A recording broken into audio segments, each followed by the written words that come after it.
नमस्कार, स्वागत है एक बार फिर से आप सभी लोगों का आपके अपने चैनल पीकेटी एजुकेट्स में।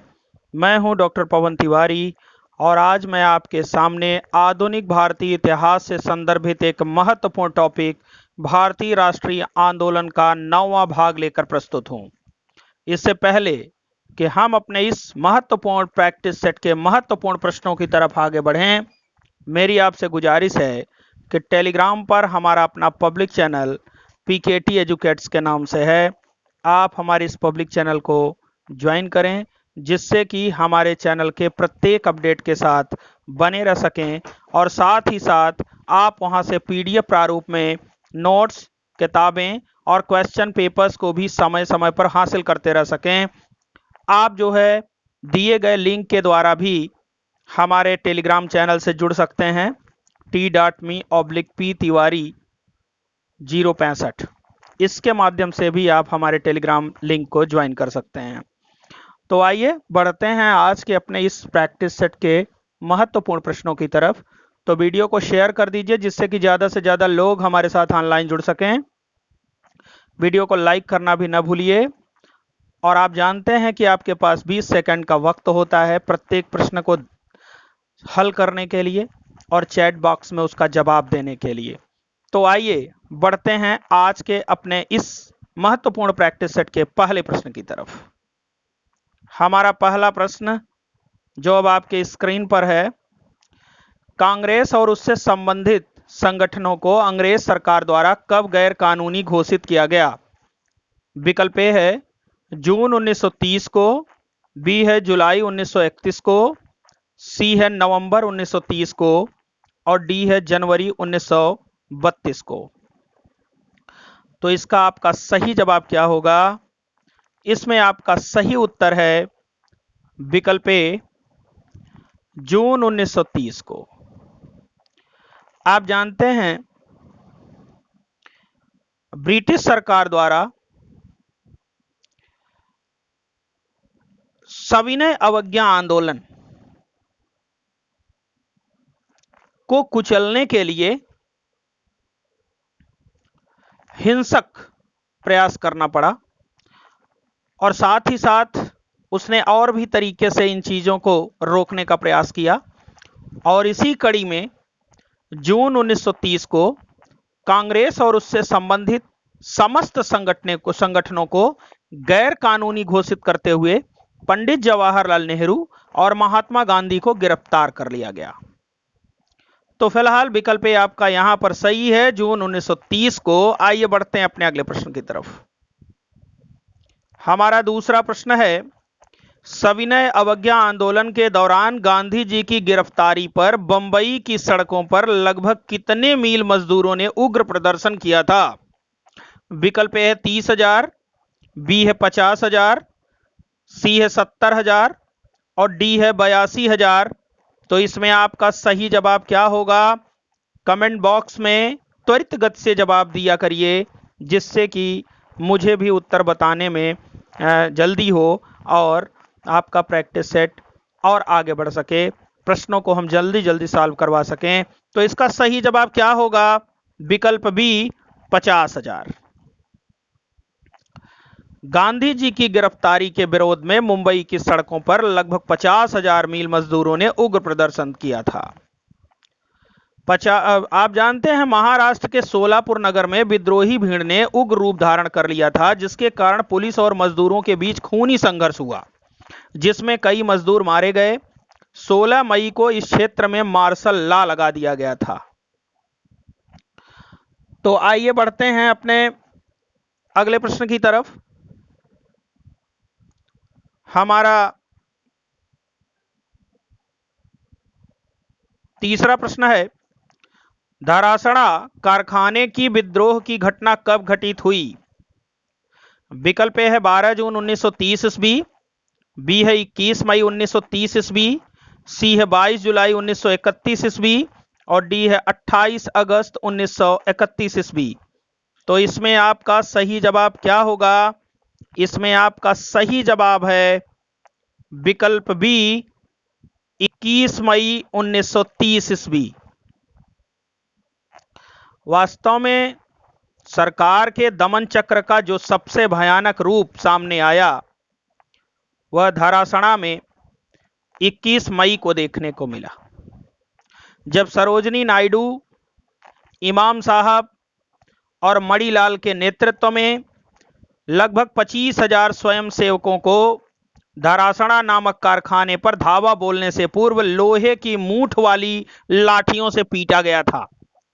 धरासणा के भयानक रूप का उल्लेख करते हुए अमेरिका के एक अखबार जिसका नाम था न्यू फ्रीमैन, उस अखबार के पत्रकार मिलर ने लिखा था, संवाददाता के रूप में मैंने पिछले 18 वर्ष में असंख्य नागरिक विद्रोह देखे हैं, दंगे, गली कूचों में मार काट एवं विद्रोह देखे हैं, लेकिन धरासणा जैसा भयानक दृश्य मैंने अपने जीवन में कभी नहीं देखा। तो बड़ी ही भयावह स्थिति थी उस समय, और सविनय अवज्ञा आंदोलन के दौरान रूढ़िवादी एवं कुलीन परिवारों की हजारों स्त्रियों ने अपने घर की चार दीवारी को लांघकर सड़क पर उतरने का फैसला कर लिया और शराब और विदेशी कपड़ों की दुकानों पर धरना प्रदर्शन किया, साथ ही गिरफ्तार होकर जेल चली गई। तो सविनय अवज्ञा आंदोलन के समय कर न अदायगी का आंदोलन मुख्य रूप से बिहार में चलाया गया था। तो फिलहाल आगे बढ़ते हैं अपने अगले प्रश्न की तरफ। अब ऐसे ही प्रश्नों पर हमको चर्चा करना है। हमारा चौथा प्रश्न है, चौकीदार कर न अदा करने का आंदोलन कहां चलाया गया? विकल्प ए है बंबई, बी है बिहार, सी है गुजरात और डी है मध्य प्रदेश। मैंने अभी अभी ऊपर के प्रश्न को सॉल्व करवाते हुए आपको बताया था कि सविनय अवज्ञा आंदोलन के समय कर न अदायगी का आंदोलन मुख्य रूप से बिहार में चलाया गया था।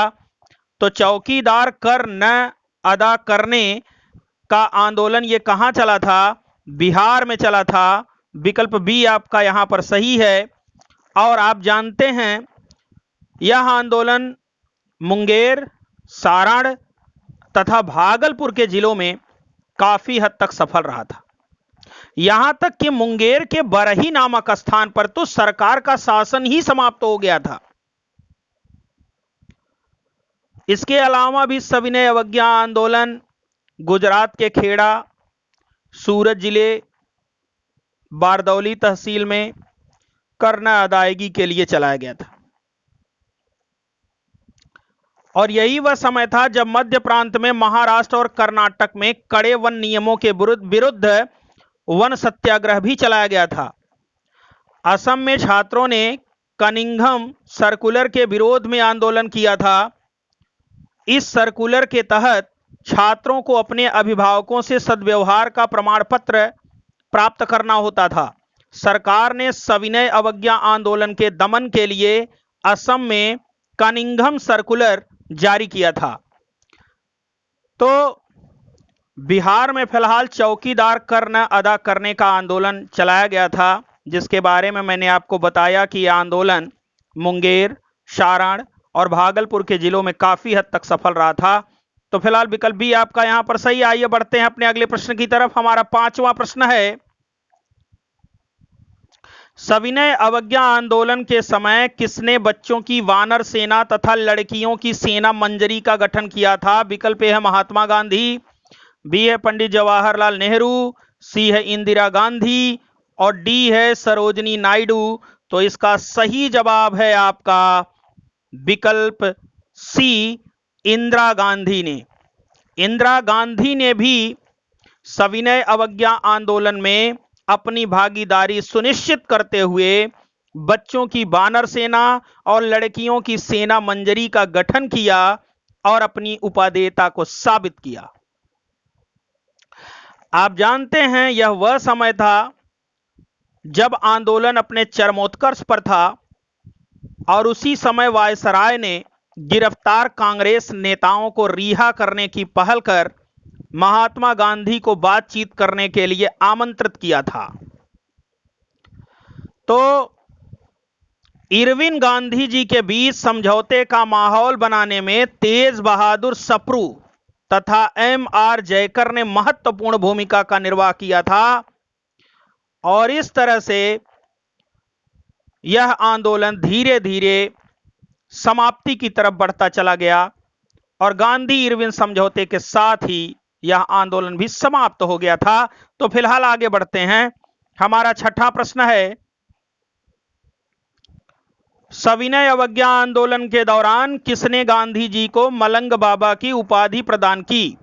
विकल्प ए है रविंद्रनाथ टैगोर ने, बी है सरोजनी नायडू ने, सी है उत्तर पश्चिम सीमा प्रांत के कबायलियों ने और डी है सुभाष चंद्र बोस ने। तो इसका सही जवाब है आपका विकल्प सी, उत्तर पश्चिम सीमा प्रांत के कबायलियों ने गांधी जी को मलंग बाबा की उपाधि प्रदान की थी। आपको पता है कि 1930 के सविनय अवज्ञा आंदोलन के समय ही उत्तर पश्चिम सीमा प्रांत के कबायलियों ने गांधी को मलंग बाबा की उपाधि प्रदान की और इसकी वजह यह थी कि गांधी जी के अहिंसावादी विचारों से और उनके दृढ़ निश्चय से वो बहुत अधिक प्रभावित थे। तो फिलहाल विकल्प सी आपका यहां पर सही है। आइए बढ़ते हैं अपने अगले प्रश्न की तरफ। हमारा सातवां प्रश्न है, प्रथम गोलमेज सम्मेलन कब आयोजित किया गया? विकल्प ए है 12 नवंबर 1930 ईस्वी, बी है 13 जनवरी 1931 ईस्वी, सी है 18 फरवरी 1931 ईस्वी और डी है 7 अक्टूबर 1930 ईस्वी।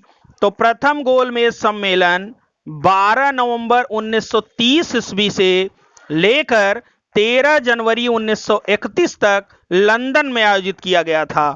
तो यहां पर आपका सही जवाब क्या होगा? 12 नवंबर 1930 ईस्वी। विकल्प ए आपका यहां पर सही है।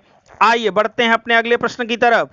हमारा आठवां प्रश्न है, प्रथम गोलमेज सम्मेलन का आयोजन कहां किया गया? विकल्प ए है बंबई, बी है लंदन, सी है कलकत्ता और डी है मैनचेस्टर। तो इसका जवाब आपको पता है, प्रथम गोलमेज सम्मेलन का आयोजन लंदन में किया गया था। विकल्प बी आपका यहां पर सही है। आइए बढ़ते हैं अपने अगले प्रश्न की तरफ। हमारा नौवां प्रश्न है, प्रथम गोलमेज सम्मेलन के कुल सदस्यों की संख्या कितनी थी? विकल्प है 103, बी है 92, सी है 90 और डी है 89। तो प्रथम गोलमेज सम्मेलन के सदस्यों की संख्या 89 थी। विकल्प डी आपका सही है। इनमें 13 ब्रिटिश राजनीतिक दलों के, शेष 76 भारतीय उदारवादी दल, मुस्लिम लीग, हिंदू महासभा, दलित वर्ग, व्यापारी वर्ग तथा रजवाड़ों के प्रतिनिधि थे। तो इस सम्मेलन में हिस्सा लेने वाले प्रमुख नेताओं की अगर बात करें तो इसमें तेज बहादुर सप्रू, श्रीनिवास शास्त्री, मोहम्मद अली, मोहम्मद शफी, आगा खान, फजलुल हक, मोहम्मद अली जिन्ना, होमी मोदी, M.R. जयकर, मुंजे, भीमराव अंबेडकर, सुंदर सिंह मजीठिया, ऐसे दिग्गज लोगों ने इस सम्मेलन में हिस्सेदारी किया था। तो विकल्प डी सही है। आइए बढ़ते हैं अपने अगले प्रश्न की तरफ। प्रथम गोलमेज सम्मेलन का उद्घाटन किसने किया? मोस्ट इंपॉर्टेंट क्वेश्चन है, परीक्षाओं में पूछा गया है कई बार। तो प्रथम गोलमेज सम्मेलन का उद्घाटन किसने किया? विकल्प आपके सामने है, रैमजे मैकडोनाल्ड ने, बी है जॉर्ज पंचम ने, सी है लॉर्ड इरविन ने और डी है सुंदर सिंह मजीठिया ने। तो प्रथम गोलमेज सम्मेलन का उद्घाटन किसने किया था? इसका आपका सही जवाब है ब्रिटेन के सम्राट जॉर्ज पंचम ने। विकल्प बी आपका यहां पर सही है।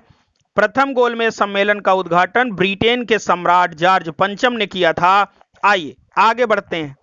हमारा 11वां प्रश्न है, प्रथम गोलमेज सम्मेलन की अध्यक्षता किसने की? विकल्प ए है जॉर्ज पंचम ने, बी है जॉर्ज एडविन ने, सी है रैमजे मैकडोनाल्ड ने और डी है लॉर्ड इरविन ने। तो इसका सही जवाब है आपके सामने, आप इसका जवाब दीजिए। इसका सही उत्तर है विकल्प सी, रैमजे मैकडोनाल्ड। इन्होंने ही प्रथम गोलमेज सम्मेलन की अध्यक्षता की थी और उस समय ये ब्रिटेन के प्रधानमंत्री थे। तो रैमजे मैकडोनाल्ड ब्रिटेन के प्रधानमंत्री ने प्रथम गोलमेज सम्मेलन की अध्यक्षता की थी। विकल्प सी सही है। आइए बढ़ते हैं अपने अगले प्रश्न की तरफ। हमारा 12वां प्रश्न है, प्रथम गोलमेज सम्मेलन कब समाप्त हुआ? विकल्प ए है 12 सितंबर 1931 ईस्वी, बी है 13 जनवरी 1931 ईस्वी, सी है 9 दिसंबर 1930 ईस्वी और डी 18 नवंबर 1930 ईस्वी। तो इसका जवाब भी आपको पहले से ही पता है, 13 जनवरी 1931 ईस्वी को प्रथम गोलमेज सम्मेलन समाप्त हुआ था। तो विकल्प आपका यहां पर सही क्या होगा? विकल्प बी सही होगा, 13 जनवरी 1931 ईस्वी। आइए बढ़ते हैं अपने अगले प्रश्न की तरफ। हमारा 13वां प्रश्न है, गांधी इरविन समझौता कब हुआ? विकल्प ए है 5 मार्च 1931 ईस्वी, बी 18 मई 1931 ईस्वी, सी है 22 जून 1931 ईस्वी और डी है 9 नवंबर 1931 ईस्वी। तो गांधी और इरविन के बीच लंबी बातचीत के बाद 5 मार्च 1931 को एक समझौता हुआ था, जिसे गांधी इरविन समझौते के नाम से जाना गया। कब हुआ था? 5 मार्च 1931 ईस्वी को हुआ था। तो विकल्प आपका यहां पर सही क्या है? विकल्प ए आपका यहां पर सही है।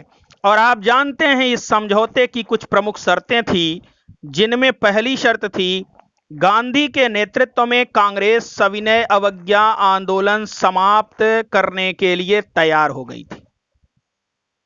दूसरी शर्त थी, कांग्रेस इस आधार पर द्वितीय गोलमेज सम्मेलन में हिस्सा लेने के लिए तैयार हो गई कि सम्मेलन पेश किया जाने वाला संवैधानिक सुधार, संघीय व्यवस्था, उत्तरदायित्वपूर्ण शासन तथा भारत के हित को देखते हुए प्रतिरक्षा, वैदेशिक मामलों, अल्पसंख्यकों से जुड़े मामले आदि के बारे में सुरक्षात्मक या आरक्षात्मक व्यवस्था पर आधारित होगा। इसकी तीसरी सबसे बड़ी शर्त थी, सभी राजनीतिक बंदियों जिनके विरुद्ध हिंसा का आरोप नहीं था को रिहा करने का आदेश दे दिया गया। चौथी इसकी शर्त थी, विदेशी कपड़ों और शराब की दुकानों पर शांतिपूर्ण धरना देने का अधिकार। पांचवी इसकी शर्त थी, समुद्र तटीय प्रदेशों में बिना नमक कर दिए नमक बनाने की अनुमति। तो गांधी इरविन समझौते को 26 से 29 मार्च 1931 तक चलने वाले कराची कांग्रेस के वार्षिक अधिवेशन में अनुमोदन प्रदान कर दिया गया। देश भर के युवाओं द्वारा इस समझौते की इसलिए आलोचना की गई क्योंकि इस समझौते में देश को समाजवाद और इंकलाब जिंदाबाद का नारा देने वाले भगत सिंह और उनके साथ राजगुरु सुखदेव की रिहाई के बारे में कुछ भी नहीं कहा गया था। जिस समय कांग्रेस का कराची अधिवेशन चल रहा था, उसी समय भगत सिंह को फांसी पर चढ़ाने की तैयारियां की जा रही थी।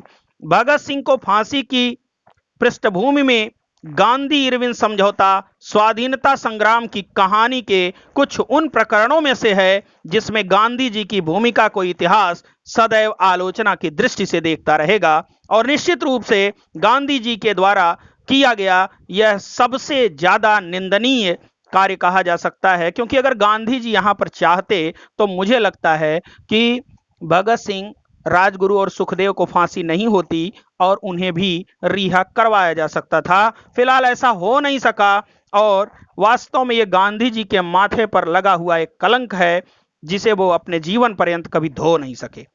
तो विकल्प आपका यहां पर सही है। आइए बढ़ते हैं अपने अगले प्रश्न की तरफ। हमारा 14वां क्वेश्चन है, द्वितीय गोलमेज सम्मेलन कब शुरू हुआ? विकल्प है 1 दिसंबर 1931 ईस्वी, बी है 7 दिसंबर 1931 ईस्वी, सी है 9 नवंबर 1931 ईस्वी और डी है 22 दिसंबर 1931 ईस्वी। तो दूसरा गोलमेज सम्मेलन लंदन में ही 7 सितंबर 1931 ईस्वी को शुरू हुआ था। कब हुआ था? 7 सितंबर 1931 ईस्वी को शुरू हुआ था। तो विकल्प बी आपका यहां पर सही है। आइए बढ़ते हैं अपने अगले प्रश्न की तरफ। द्वितीय गोलमेज सम्मेलन में कांग्रेस के एकमात्र प्रतिनिधि के रूप में किसने हिस्सा लिया था? विकल्प ए है पंडित जवाहरलाल नेहरू, बी है पंडित मोतीलाल नेहरू, सी है महात्मा गांधी और डी है तेज बहादुर सप्रू। तो इसका सही जवाब है आपका विकल्प सी, महात्मा गांधी। द्वितीय गोलमेज सम्मेलन में कांग्रेस के एकमात्र प्रतिनिधि के रूप में महात्मा गांधी ने हिस्सा लिया था। आइए बढ़ते हैं अपने अगले प्रश्न की तरफ। हमारा 16वां प्रश्न है, गांधी जी को किसने देशद्रोही फकीर की संज्ञा दिया? विकल्प ए है रैमजे मैकडोनाल्ड, बी है लॉर्ड इरविन, सी है जॉर्ज पंचम और डी है विंस्टन चर्चिल। आपकी जानकारी के लिए मैं बता दूं, दक्षिणपंथी नेता विंस्टन चर्चिल ने ब्रिटिश सरकार की आलोचना करते हुए यह कहा था कि वह देशद्रोही फकीर को बराबर का दर्जा देकर बात कर रही है। तो इस पर उनकी काफी आलोचना भी हुई थी। तो फिलहाल गांधी जी को किसने देशद्रोही फकीर कहा था? इसका सही जवाब आपका क्या है? विंस्टन चर्चिल, विकल्प डी। आइए बढ़ते हैं अपने अगले प्रश्न की तरफ। हमारा 17वां प्रश्न है, गांधी जी को किसने अर्धनंगे फकीर कहकर संबोधित किया? विकल्प ए है विंस्टन चर्चिल ने, बी है लॉर्ड इरविन ने, सी है फ्रैंक मोरिस ने और डी है रैमजे मैकडोनाल्ड ने। तो इसका सही जवाब है आपका विकल्प सी, फ्रैंक मोरिस ने गांधी जी को अर्धनंगे फकीर की संज्ञा दी। और उन्होंने, जो ब्रिटिश नागरिक था फ्रैंक मोरिस, और उसने गांधी जी के संदर्भ में और वहां की व्यवस्था के संदर्भ में, जब गांधी जी वहां गए थे तो उसने कहा था कि अर्धनंगे फकीर के ब्रिटिश प्रधानमंत्री से वार्ता हेतु सेंट पॉल पैलेस की सीढ़ियां चढ़ने का दृश्य अपने आप में एक दिव्य प्रभाव उत्पन्न कर रहा था। तो इस तरह का स्टेटमेंट उसने दिया था गांधी जी और ब्रिटिश प्रधानमंत्री के संदर्भ में। तो फिलहाल विकल्प सी आपका यहां पर सही है, फ्रैंक मोरिस। आइए बढ़ते हैं अपने अगले प्रश्न की तरफ। हमारा 18वां प्रश्न है, द्वितीय गोलमेज सम्मेलन कब समाप्त हुआ? विकल्प ए है 1 दिसंबर 1931 ईस्वी, बी है 22 जनवरी 1932 ईस्वी, सी है 27 फरवरी 1932 ईस्वी और डी है 9 दिसंबर 1931 ईस्वी। तो आपको पता है 1 दिसंबर 1931 ईस्वी तक द्वितीय गोलमेज सम्मेलन चला था। तो इसका मतलब यह हुआ कि 1 दिसंबर 1931 ईस्वी को यह द्वितीय गोलमेज सम्मेलन समाप्त हो गया। और शुरू कब हुआ था? 7 सितंबर 1931 को, और खत्म कब हुआ? 1 दिसंबर 1931 को। आइए आगे बढ़ते हैं। हमारा 19वां प्रश्न है, द्वितीय गोलमेज सम्मेलन के बाद गांधी जी लंदन से भारत कब लौटे? विकल्प ए है 10 जनवरी 1932, बी 28 दिसंबर 1931, सी है 1 दिसंबर 1931 और डी है 22 फरवरी 1932। तो वास्तव में द्वितीय गोलमेज सम्मेलन के बाद 28 दिसंबर 1931 को गांधी जी लंदन से निराशा के साथ खाली हाथ वापस बंबई चले आए। तो इसका सही जवाब आपका क्या होगा? 28 दिसंबर 1931 ईस्वी, विकल्प बी आपका यहां पर सही है। आप जानते हैं गांधी जी को इस बात की बड़ी घोर निराशा थी कि वो जिस उद्देश्य को लेकर के द्वितीय गोलमेज सम्मेलन में हिस्सा लेने गए थे, उस उद्देश्य में वो पूर्णतया नाकाम हुए थे। फिलहाल विकल्प बी आपका सही है। आइए आगे बढ़ते हैं। हमारा 20वां प्रश्न है, यह सच है कि मैं खाली हाथ लौटा हूं, किंतु मुझे संतोष है कि जो ध्वज मुझे सौंपा गया था मैंने उसे नीचे नहीं होने दिया और उसके सम्मान के साथ समझौता नहीं किया। यह कथन किसका है? विकल्प ए है महात्मा गांधी, बी है मदन मोहन मालवीय, सी है तेज बहादुर सप्रू और डी है श्रीनिवास शास्त्री। तो यह कथन महात्मा गांधी जी का है। विकल्प ए आपका यहां पर सही है। गांधी जी 28 दिसंबर 1931 को लंदन से खाली हाथ निराश बंबई पहुंचे। स्वदेश पहुंचने पर उन्होंने यही कहा था कि यह सच है कि मैं खाली हाथ लौटा हूं, किंतु मुझे संतोष है कि जो ध्वज मुझे सौंपा गया था मैंने उसे नीचे नहीं होने दिया और उसके सम्मान के साथ समझौता नहीं किया। भारत आकर गांधी जी वेलिंगटन, जो उस समय भारत का वायसराय था, से मिलना चाहे, लेकिन वायसराय ने मिलने से मना कर दिया। दूसरी ओर गांधी इरविन समझौते को भी सरकार ने अस्वीकार कर दिया। अंततः मजबूर होकर गांधी जी ने द्वितीय सविनय अवज्ञा आंदोलन शुरू करने की घोषणा की। तो विकल्प ए आपका यहां पर सही है। आइए बढ़ते हैं अपने अगले प्रश्न की तरफ। हमारा 21वां प्रश्न है, द्वितीय सविनय अवज्ञा आंदोलन शुरू करने का निर्णय कब लिया गया? विकल्प ए है 30 दिसंबर 1931 ईस्वी, बी है 1 जनवरी 1932 ईस्वी, सी 18 फरवरी 1932 ईस्वी और डी है 19 मार्च 1932 ईस्वी। तो इसका सही जवाब है आपका विकल्प बी, 1 जनवरी 1932 ईस्वी को गांधी जी के नेतृत्व में द्वितीय सविनय अवज्ञा आंदोलन शुरू करने का निर्णय लिया गया। और आंदोलन शुरू होने के बाद चोटी के नेता गांधी जी, नेहरू, खान अब्दुल गफ्फार खान आदि को गिरफ्तार करके सरकार ने कांग्रेस को गैर कानूनी संस्था घोषित कर उसकी सारी संपत्ति को जब्त कर लिया। तो आपातकालीन शक्तियों से संबंधित अध्यादेश सरकार द्वारा निकाले गए। प्रदर्शनकारी तथा सत्याग्रहियों पर लाठियों से प्रहार किया गया। गांव में कर न अदा करने वाले किसानों की जमीन, पशु, मकान आदि को जब्त कर लिया गया। तो बड़ी ही भयावह स्थिति उत्पन्न हो गई थी उस समय। फिलहाल यहां पर विकल्प भी सही है आपका, द्वितीय सविनय अवज्ञा आंदोलन 1 जनवरी 1932 को शुरू करने का निर्णय लिया गया। आइए बढ़ते हैं अपने अगले प्रश्न की तरफ। हमारा 22वां प्रश्न है, द्वितीय सविनय अवज्ञा आंदोलन में लगभग कितने लोगों को जेल भेजा गया? विकल्प ए है 50,000, बी है 70,000, सी है 90,000 और डी है 98,000। तो सरकार ने द्वितीय सविनय अवज्ञा आंदोलन के समय करीब 90,000 पुरुष और महिला आंदोलनकारियों को जेल भेजा था। तो यहां पर आपका सही जवाब क्या होगा? विकल्प सी होगा, 90,000। और इतना ही नहीं, जिस समय आंदोलन अपने चरम पर था उसी समय ब्रिटिश प्रधानमंत्री रैमजे मैकडोनाल्ड ने अपना प्रसिद्ध सांप्रदायिक पंचाट, जिसे अधिनिर्णय कहा जाता है, की घोषणा कर आंदोलन की दिशा को बदलने का प्रयास किया। तो फिलहाल विकल्प सी आपका यहां पर सही है। आइए बढ़ते हैं अपने अगले प्रश्न की तरफ। हमारा 23वां प्रश्न है, सांप्रदायिक पंचाट कब जारी किया गया? विकल्प है 16 अगस्त 1932 ईस्वी, बी है 20 सितंबर 1932 ईस्वी, सी है 29 अक्टूबर 1932 ईस्वी और डी 28 नवंबर 1932 ईस्वी।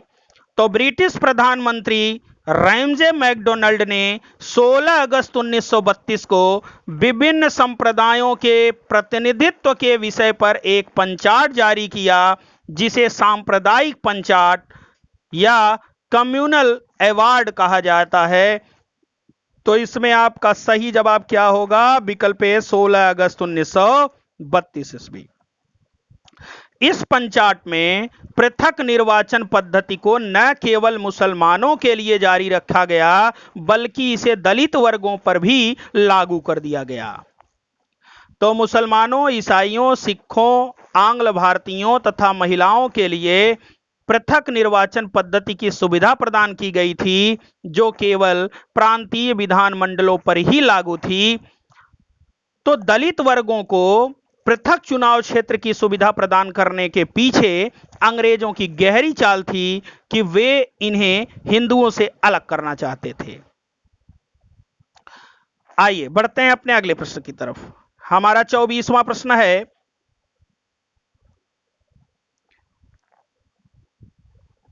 दलित वर्ग के लिए अलग निर्वाचन मंडल की सुविधा दिए जाने के विरोध में गांधी जी ने आमरण अनशन कब शुरू किया? विकल्प ए 18 जुलाई 1932 ईस्वी, बी है 9 अगस्त 1932 ईस्वी, सी है 20 सितंबर 1932 ईस्वी, डी है 22 अक्टूबर 1932 ईस्वी। तो इसमें आपका सही जवाब क्या होगा?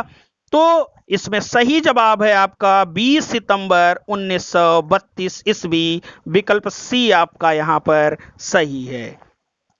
तो दलित वर्ग के लिए पृथक निर्वाचन मंडल की सुविधा दिए जाने के विरोध में गांधी जी ने जेल में ही 20 सितंबर 1932 को आमरण अनशन शुरू कर दिया था। तो विकल्प सी आपका यहां पर सही है। आइए बढ़ते हैं अपने अगले प्रश्न की तरफ। हमारा 25वां प्रश्न है, भारत की एकता और उसकी सामाजिक अखंडता के लिए यह एक उत्कृष्ट बलिदान है। हमारे व्यथित हृदय आपकी महान तपस्या का आदर और प्रेम के साथ अनुसरण करेंगे। गांधी जी के संदर्भ में यह कथन किसका है? विकल्प ए है सुभाष चंद्र बोस का, बी है पंडित जवाहरलाल नेहरू का, सी है पंडित मोतीलाल नेहरू का और डी है रविंद्रनाथ टैगोर का। तो इसका सही जवाब है आपका विकल्प डी, रविंद्रनाथ टैगोर का कथन है ये। जब गांधी जी आमरण अनशन पर बैठ गए 20 सितंबर 1932 को, तो उसी समय टैगोर ने गांधी जी के बारे में यह कथन कहा था।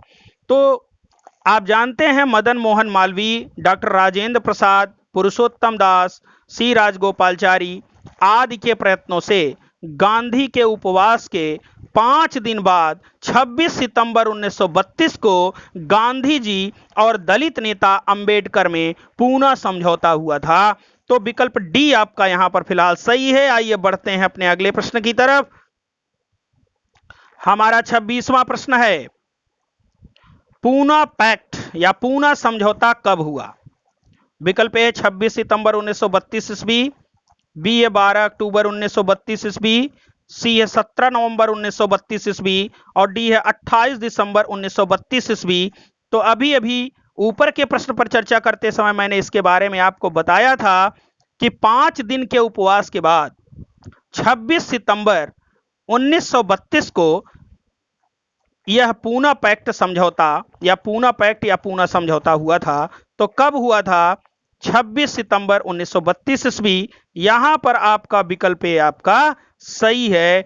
आइए बढ़ते हैं अपने अगले प्रश्न की तरफ। हमारा 27वां प्रश्न है, पूना समझौता किसके बीच हुआ? इसके बारे में भी हम चर्चा कर चुके हैं। गांधी जी और अंग्रेजों के बीच, बी ए कांग्रेस और अंग्रेजों के बीच, सी ए गांधी और इरविन के बीच, डी ए गांधी जी और भीमराव अंबेडकर के बीच।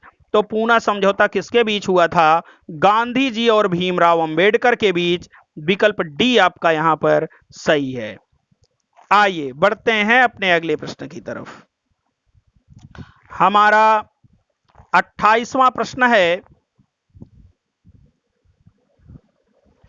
पूना समझौते के अनुसार विभिन्न प्रांतीय विधानमंडलों में दलित वर्ग के लिए कितनी सीटें आरक्षित की गई?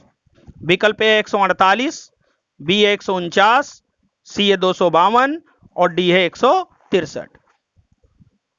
तो आप जानते हैं पूना पैक्ट जो गांधी जी और भीमराव अंबेडकर के बीच में हुआ था के अनुसार दलितों के लिए पृथक निर्वाचन व्यवस्था समाप्त कर दी गई थी तथा विभिन्न प्रांतीय विधानमंडलों में दलित वर्ग के लिए 148 सीटें आरक्षित की गई थी। कितनी सीटें आरक्षित की गई थी? 148 सीटें। तो विकल्प ए आपका यहां पर सही है। आइए बढ़ते हैं अपने अगले प्रश्न की तरफ। हमारा 29वां प्रश्न है, पूना समझौते के अनुसार दलित वर्ग के लिए केंद्रीय विधानमंडल में कितने प्रतिशत सीटें आरक्षित की गई?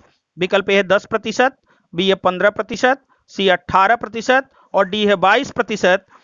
तो दूसरे केंद्रीय विधानमंडल में दलित वर्ग के लिए 18% सीटें आरक्षित की गई। कितने प्रतिशत? 18% सीटें आरक्षित की गई थी। विकल्प सी आपका यहां पर सही है। आइए बढ़ते हैं अपने अगले प्रश्न की तरफ।